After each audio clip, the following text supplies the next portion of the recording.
Ako si Mai Salazar, hatid sa inyo mga pinakamainit na balita sa bansa dito sa News Force. Sa ulo ng mga balita, planong pailaw sa Bulkang Mayon hindi na matutuloy matapos umani ng batikos. Pagtaas ng bilang ng nagbubuntis na edad 10 to 14 years old, ikinaalarma ng CPD. MRT3 extended ng 1 oras ang operasyon. Ilang mga bagon idadagdag tuwing rush hour. Malacanang bumuelta sa pahayag ni VP Sara na posibleng maulit kay former President Rodrigo Duterte ang nangyaring assassination kay Ninoy Aquino. DepEd nagpaalalang iwasan ang pamumulitika sa mga graduation ceremonies. Philippine wildcard Alex Iyala tinalo si world number 2 Iga Swiatek. Abante na sa semis ng Miami Open. Patas at pantay na balita, komprehensibong ulat para sa pulso ng masa. Ito ang News Force. Para sa unang balita ngayong linggo, umani ng negatibong reaksyon ang Tourism Infrastructure and Enterprise Zone Authority o TEZA mula sa publiko dahil sa plano nitong Mayon Volcano Heritage Aesthetic Lighting Project o pagpapailaw sa bulkan upang maging aesthetic.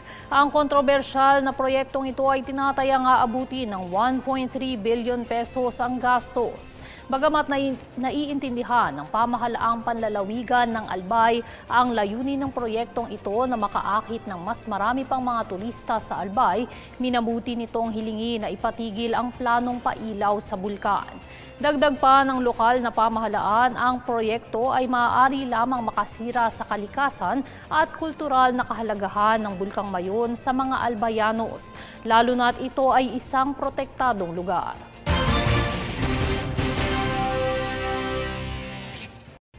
Nanawagan naman ng agarang aksyon ang Commission on Population and Development o CPD bunsod ng nakakaalarmang pagtaas ng bilang ng nagbubuntis na babaeng edad 10 hanggang 14 na taong gulang. Sa datos mula Philippine Statistics Authority, ang nabubuntis sa age bracket na 10 hanggang 14 na taong gulang ay lumobo sa mahigit 3,300 noong 2023. Habang ang pinakabatang naitalang kaso ay 8 taong gulang lamang noong nagbuntis at nanganak noong 9 na taong gulang.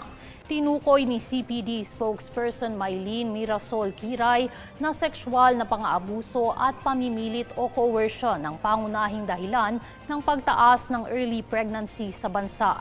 Dagdag pa niya, maaaring ang mga kaso ay may kinalaman sa pansasamantala, kawalan ng kaalaman sa pagbibigay pahintulot o consent at kakulangan sa pagtuturo ng sex education kabilang ang pagtalakay sa body awareness at reproduction.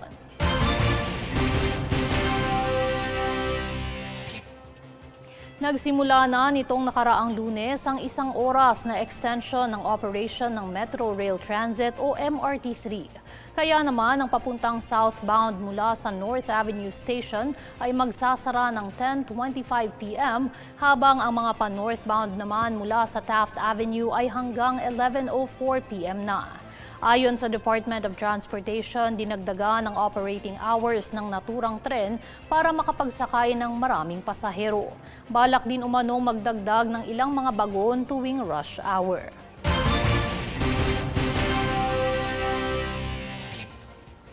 Magandang balita po, bukas ng muli ang 4 na lanes ng NLEX northbound sa Marilao, Bulacan. Alauna ng madaling araw nitong nakaraang Miyerkules nang buksan ang naturang daan. Matatandaang isinara ang ilang lanes nito matapos ang pagsabit ng truck sa ilalim ng tulay.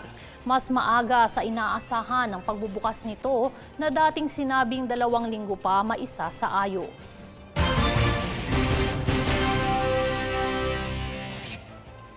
Nakatakda namang ilabas ng Metropolitan Manila Development Authority o MMDA at Metro Manila Council o MMC ang pinal na komprehensibong plano para sa rehabilitasyon ng EDSA ngayong taon. Sa naganap na pulong nitong Huwebes sa tanggapan ng ahensya, nilinaw ng mga opisyal na walang delay sa naturang hakbang, bagkus ay sadyang komplikado at nangangailangan ng masusing pag-aaral ang rehabilitasyon patungkol sa traffic mitigating measures. Kasama rin sa masusing pinaplano sa naturang proyekto ay ang pamamahala sa trapiko kaugnay ng inaasahang pagbigat ng daloy ng trapiko sa paparating na Semana Santa. Samantala, nilinaw din sa pulong na bagamat mayroon ng mga hakbang na ginagawa noon, hindi ito sapat upang mapanatili ang kaayusan ng kalsada. Kaya't isa ang proyektong ito ngayon sa mga prioridad ng Build Better More sa ilalim ng Administrasyong Marcos para mapabuti ang kalidad ng infrastruktura.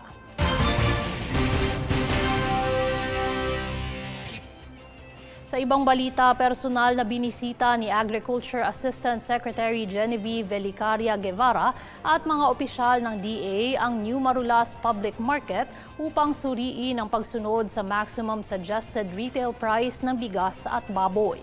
Ito ay kasunod ng ulat ni Mayor Wes Gatchalian ukol sa President Rice na ibinibenta ng 62 pesos kada kilo, mas mataas ng 13 pesos kaysa sa MSRP ng imported rice. Bagaman wala nang nakita ang DA team na President Rice sa mga stall, nagsagawa pa rin sila ng sample collection mula sa ibang brand para sa pagsusuri ng kalidad.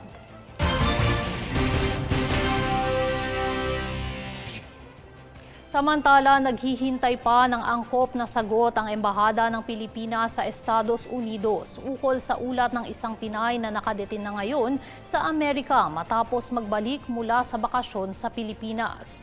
Green card holder ang Pinay na kinilalang si Llewellyn Dixon na isang migranteng Pilipino sa US 5 dekada na ang nakararaan. Ang mga may hawak ng green card ay itinuturing na legal ng residente ng US at may karapatan umano silang manirahan, magtrabaho at ma-access ang mga serbisyo sa bansa, subalit sa kabila nito maaari pa rin silang i-deport sa ilalim ng ilang partikular na sitwasyon. Tinitignan ang anggulo sa pagdetina ng Pinay ang kasalukuyang mga patakaran alinsunod sa massive crackdown ng illegal immigration na isinusulong ni US President Donald Trump.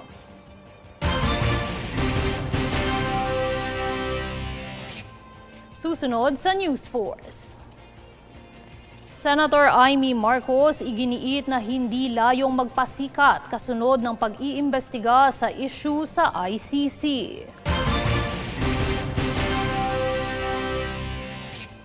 Mataas na hazard pay, benepisyo, insurance para sa mga bumbero, voluntaryo na isulong sa Kongreso. Mga natatanging Pilipina, pinarangalan.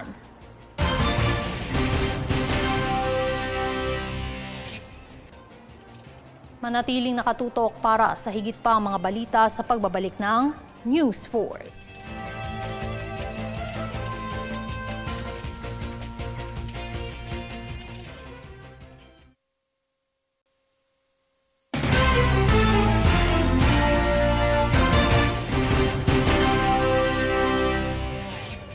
Mariing itinanggi ng Malacanang at sinabing walang basehan ang binitawang pahayag ni Vice President Sara Duterte ukol sa banta ng seguridad na posibleng kaharapin ng kanyang ama na si dating Pangulong Rodrigo Duterte sakaling magpumilit itong umuwi ng bansa. Sa pahayag ni Vice President Sara sa idinaos na meet and greet sa The Hague, Netherlands, binalaan niya ang kanyang ama na kung sakaling umuwi siya, yun na rin ang magiging katapusan ng buhay niya at nagwikang magiging Ninoy Aquino Jr. ka. Ikinababahala ng pamilyang Duterte na mangyari sa kanilang ama ang naganap noong assassination o pagpaslang kay Ninoy noong bumalik ito ng Pilipinas. May reaksyon naman ng pamilya Aquino kung saan sinabi nitong magkaiba ang ginawa kay Ninoy kumpara kay Duterte.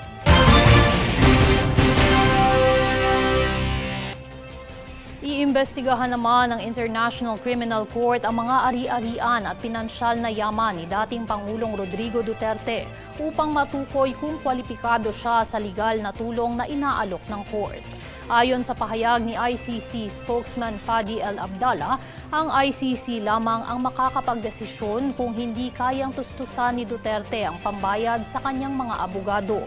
Matatandaang sinabi ni Vice President Sara Duterte na pinag-iisipan nilang mag-apply sa legal aid program ng ICC para maibsan ang gastos sa paglilitis sa kanyang ama.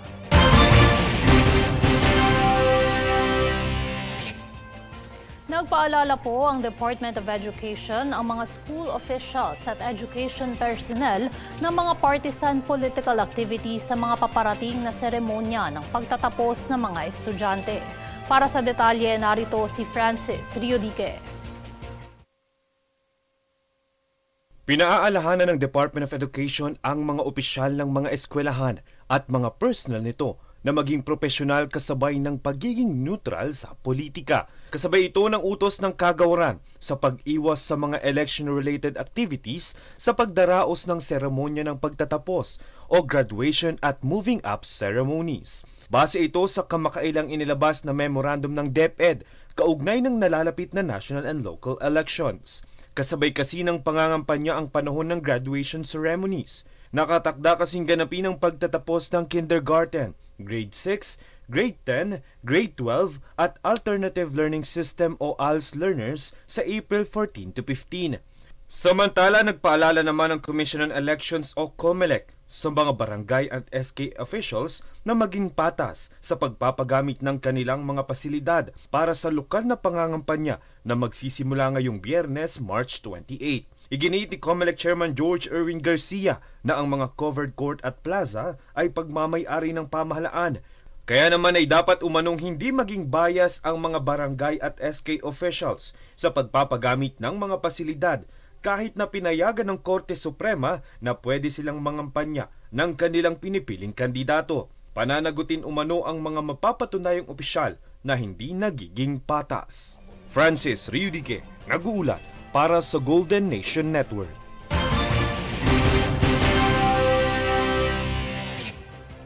Inamin naman ni Senator Amy Marcos na hirap siyang makahanap ng testigo sa issue na may kinalaman sa ICC alinsunod sa kanyang ikinasang pagdinig sa Senado upang alamin ang katotohanan sa pagdakip kay dating Pangulong Duterte. Tunghaya ng ulat ni Princess Castro.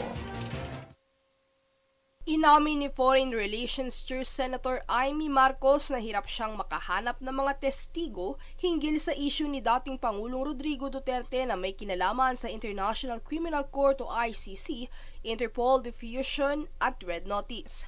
Ito ay matapos magkasahan ni Senator Marcos ng isang pagdinig sa Senado nitong kamakailan upang talakayin na ang ilang mga katanungan hinggil sa mga detalye patungkol sa pag-aresto kay FPRRD. Sa ginanap na forum sa Kamuning Bakery Cafe sa Quezon City nitong Sabado, kanyang iginiit na ang investigasyon ay may layuning bumuo ng mga naaangkop at napapanahong batas, partikular sa ilalim ng Komite ng Senado na kanyang kasalukuyang pinamumunuan. Anya, ilang mga pagdinig pa ang aasahang ikasa sapagkat ang paksa ay nangangailangan ng mahabang oras na pag-aaral dahil hindi lang lokal na batas ang sangkot kundi pati na rin ang international na batas. I think some more studies still required, given that international laws are involved, the Philippine Constitution and the rights of the accused and the Bill of Rights are also involved, as well as many laws that in many cases have never been tried or tested before. Paglilinaw naman ng senadora na isinagawa niya ang Senate hearing hindi para sa endorsement, kundi sa layuning ipagtanggol ang soberanya ng Pilipinas, alamin at bigyang kalinawan ng publiko hinggil sa totoong nangyari sa dating Pangulo noong 12 ng Marso. Samantala, umaasa naman si Senator Bongo na maging positibo ang kahinatnan ng pagdinig ng Senado at umaasang mapabalik ang Pangulo sa bansa. Princess Castro, nag-uulat para sa Golden Nation Network.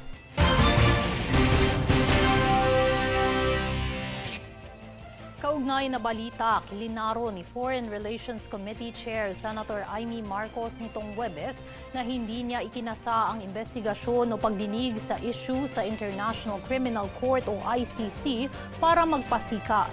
Aniya, nais niya lamang na mabigyan ng linaw ang mga kaganapan sa pag-aresto kay dating Pangulong Duterte para na rin sa kapanatagan ng loob ng mga Pilipino. Kaugnay nito ay sinabi rin ng senador na nais makilahok ni Senator Ronald Bato de la Rosa sakaling magkaroon ng ikalawang pagdinig.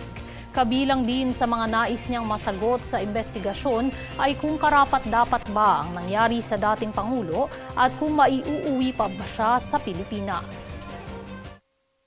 Sa hinaba ng panahon na nawala yung tatay ko sa ating bayan, nakikita ko na kailangan magsusuko. Dapat ipaglaban pa rin kahit ilang taon yan. Hindi namin nauwi yung tatay kong buhay. Sana ito naman matagumpay tayo, maiuwi si Presidente Duterte.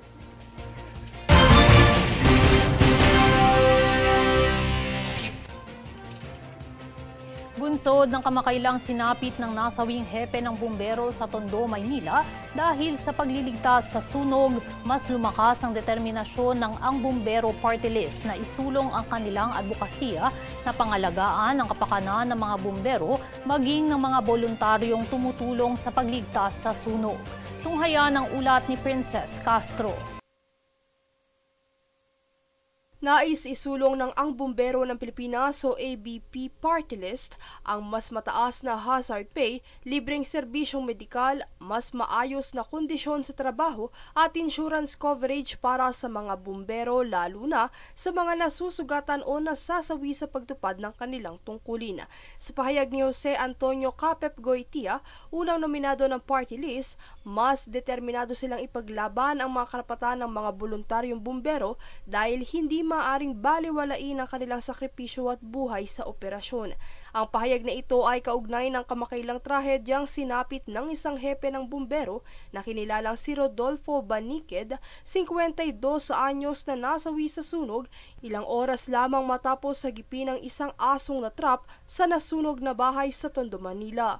Nitong Martes ay nagpahatid ng pakikiramay ang partido sa pamilya ng nasawing bumbero. Ayon sa mga bumbero at voluntaryo, isa sa kanilang pinakamalaking hiling ay ang pagkakaroon ng breathing apparatus na makatutulong sa kanilang operasyon upang ligtas na makapasok sa nasusunog na gusali gaano man kakapal ang usok.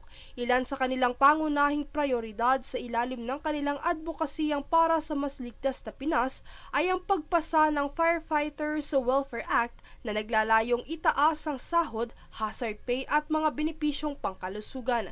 Kabilang din dito ang Fire Equipment Modernization Bill na layong magbigay ng pondo para sa mga makabagong kagamitan sa pagsugpo ng sunog. Gayon din ang Community-Based Fire Prevention Program na magsasanay sa mga komunidad at mapahusay ang paghahanda laban sa sakuna.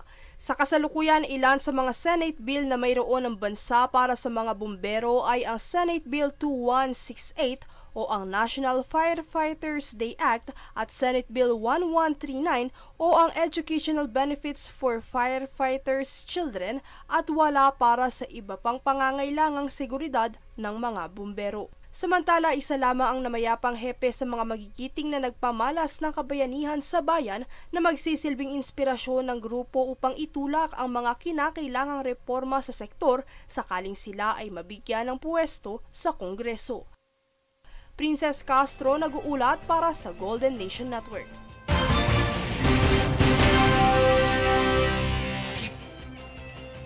Pinarangalan naman ng mga natatanging Pilipina sa iba't ibang larangan bilang selebrasyon ng Women's Month ngayong buwan ng Marso. Para sa detalye, narito si Zenny Derama. Mga natatanging kababaihan sa iba't ibang larangan. Pinarangalan bilang selebrasyon ng Women's Month ngayong Marso.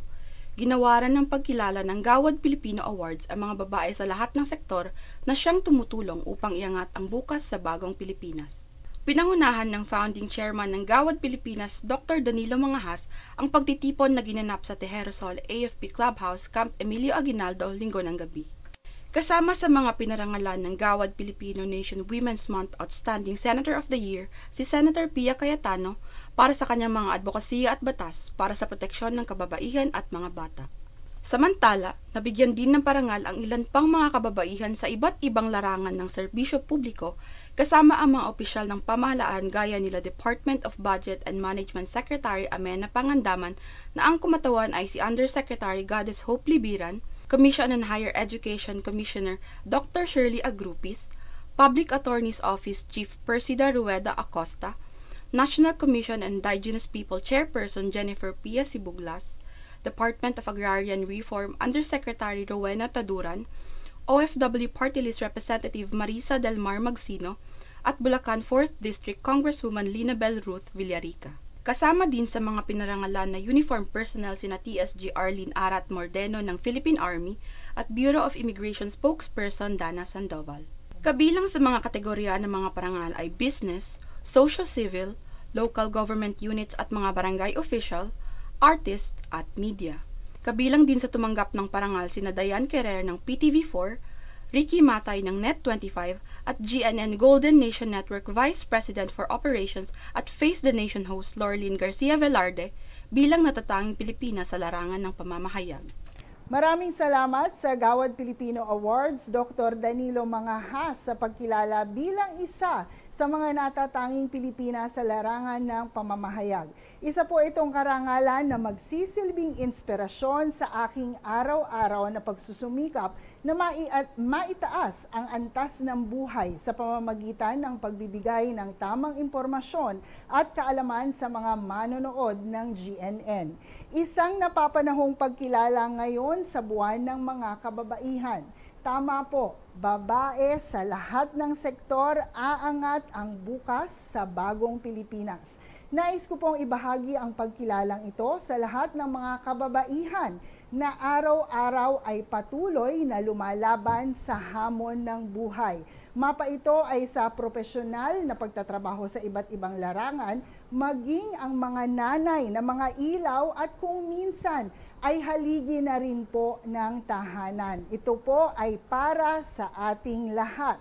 Salamat po sa GNN Golden Nation Network, sa aking mga boss at sa mga teammates ko na nagtatrabaho araw-araw para masigurado na makapaghahatid ng boses ng pagbabago. Muli, maraming salamat po.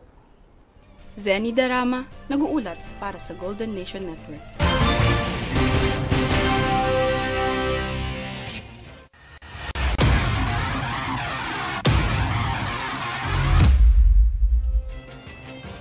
Magandang balita, semis bound na ang Filipina wildcard tennis star na si Alexandra Ayala matapos daigin si world number 2 Polish bet Iga Świątek sa kanyang 6-2 at 7-5 upset sa quarterfinals ng 2025 Miami Open.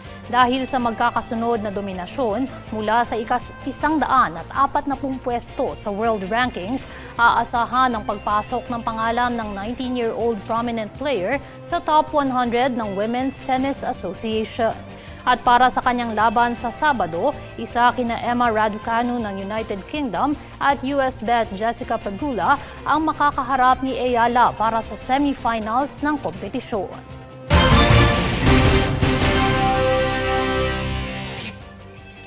At narito ang recap ng mga nagbabagang balita ngayon. Sa ulo ng mga balita, planong pailaw sa Bulkang Mayon hindi na matutuloy matapos umani ng batikos. Pagtaas ng bilang ng nagbubuntis na edad 10 to 14 years old, ikinaalarma ng CPD. MRT3 extended ng 1 oras ang operasyon. Ilang mga bagon idadagdag tuwing rush hour. Malacanang bumuelta sa pahayag ni VP Sara na posibleng maulit kay former President Rodrigo Duterte ang nangyaring assassination kay Ninoy Aquino. DepEd nagpaalalang iwasan ang pamumulitika sa mga graduation ceremonies.